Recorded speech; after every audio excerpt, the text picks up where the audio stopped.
Welcome back, everybody. Today we're looking at The Fifth Element from 1997, directed by Luc Besson, Bruce Willis, Mila Jovovich, Gary Oldman. This is the widescreen presentation. It's funny, as keep going through the archive, finding new stuff to pull out and go through and keep picking up VHSs from here and there. Like, now it's almost like such a mishmash. I can't remember which version of this one I bought when I was a kid or which one I bought recently finding it someplace. Like, I don't remember if this is one that I found recently, just like picking it up at, at Half Price Books or something, or if this is the one that I bought when I was younger. So I'll have to go through the archive and see if I have a different version of it. Huge fan of this movie. I think this movie still holds up. It's still just a fantastic, fantastic movie. I was a big fan of The Professional, the film that Luc Besson did right before this one in 1994 with Jean Reno and Natalie Portman.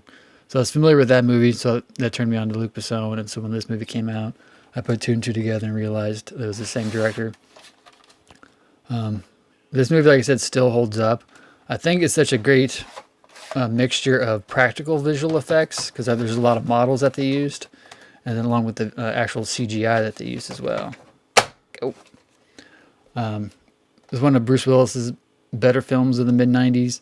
Mila Jovovich is great in it. Gary Oldman, as always, just chews up the scenery. Of course, he worked with Luc Besson before on The Professional, one of his first real big, I think, parts that got everybody to notice him, not counting like Immortal Beloved or anything.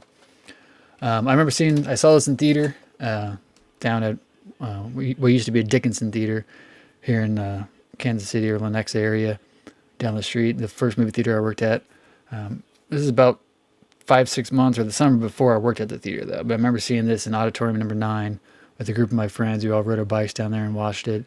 And my friend Joe, when this Plava Laguna started singing, he was laughing so hard he started crying and literally fell out of his seat on the floor.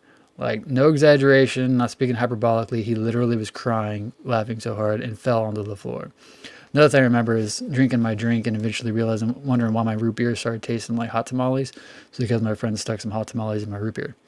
Anyway, I think this movie is fantastic. Visually, the editing is amazing. Chris Tucker, of course, kills it. Tiny Zeus Lister kills it. Everybody in this movie is fantastic. I mean, it's so 90s, but it's still, I think, just so great.